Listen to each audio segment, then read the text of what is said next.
हत्थ का इस्तेमाल कर करके नफरत का बेड़ा गर्क किया होया है। नफरत दी रगां मर गई, नफरत के उत्ते जेड़ा ना नीलियां रगां। अस्सलाम वालेकुम दोस्तों, की हाल है? सब ठीक ने? अच्छा भाईजान, अज बहुत ही जबरदस्त एक नुस्खा लैके तुहाडे भरावां कोल हाज़र होए हैं।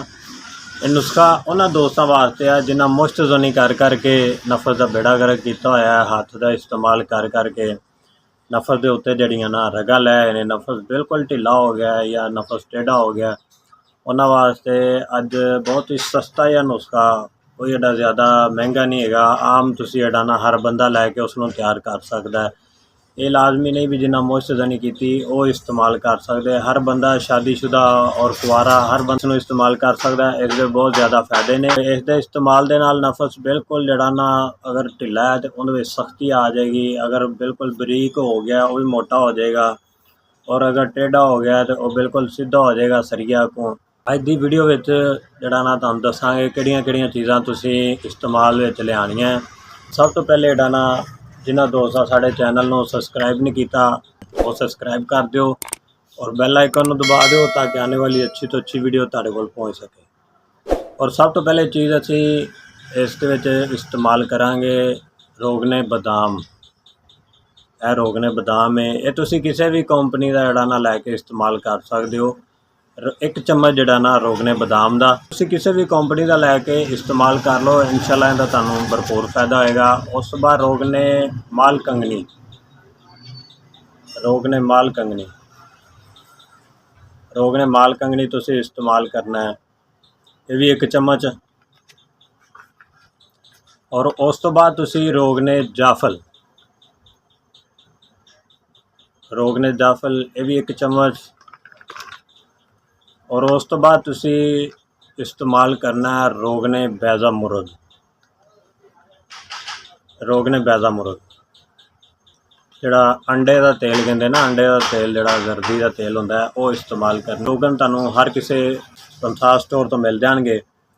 इन्हां तुसी लैके एक एक चम्मच जड़ा ना इस्तेमाल करना है।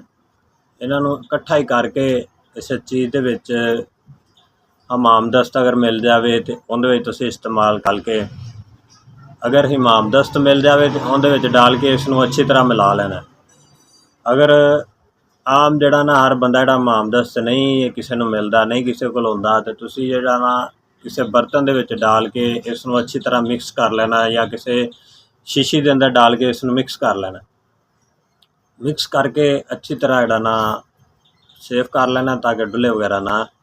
और इस्तेमाल का तरीका यह आ भी नफरत जड़ा ना यह सीधी साइड जी उतली साइड होंदी है, यह साइड पर लाना है, और यह दोनों साइडों पर, यह दोनों साइडों पर जड़ा ना तुसी इस्तेमाल करना है। इधरली साइड पर, इधरली साइड पर, यह जगह पर, यह तीनों चीज़ों पर तुसी इस्तेमाल करना है। अगले सिरे पर नहीं लाना तेल, ठीक है ना? तेल अगले सिरे पर लाना है और ना यह थले जी पेशाब वाली रग होंदी इहदे ते लाना है, ठीक है? इन्हां ते तेल नहीं लाना, अगले सिरे ते और थले पेशाब वाली रग ते, इन्हां दो जगह ते तेल नहीं लाना। और बकाया तिना साइडों के नफस दे तेल लगा के, जिन्हां दा नफस टेढ़ा है, अगर किसी का नफस इधर नूं टेढ़ा खब्बी साइड नूं, इधरली साइड नूं खब्बी साइड नूं टेढ़ा इस तरह, ये इधरली साइड तुसी अच्छी तरह मालिश करनी है ताकि इधर अगर कोई नस वगैरह जी खिंची गई है या कमज़ोर हो गई है उहदे विच जिहड़ा ना उसनूं ताकत मिले, उहदे नरम होवे और उस जान आवे, ते खून की जिहड़ी ना हरकत ज़्यादा होवे। इधर इस्तेमाल करना है। अगर नफस दूसरी साइड नूं टेढ़ा है, इधर नूं टेढ़ा है, तो इधरली साइड से करनी है ताकि इधर की जिहड़ी नस वगैरह खिंची गई या कमज़ोर हो गई है या पट्ठा कमज़ोर हो गया उसकी मालिश होवे तो वह अपनी असल हालत में आवे, तो उसका जिहड़ा ना खून की हरकत ज़्यादा होवे। और अगर नफस बिल्कुल सीधा है या बरीक है, बाज़ औकात होंदा है नफस अगली साइड तो जिहड़ा बरीक हो जाता है, पिछों मोटा हो जाता है, या पिछों मोटा हो जाता अगली साइड तो बरीक हो जाता है। इसका तरीका इस्तेमाल ये आ भी यह नफस जिथे लगा ना पेट के नाल, ये चीज़ इस तरह लिया के मालिश करनी है। यह नाल जड़ा ना पेट के अच्छी तरह मालिश करनी, एच फेरो नफस नूं इंज रख के इंज जड़ा ना अच्छी तरह मालिश करनी नाल पेट दे, क्योंकि जिहड़े पिछों नसां वगैरह कमज़ोर होईयां उन्हां विच जान आवे, जड़ दी मजबूत होवे ते नफस दे विच सख्ती आवे।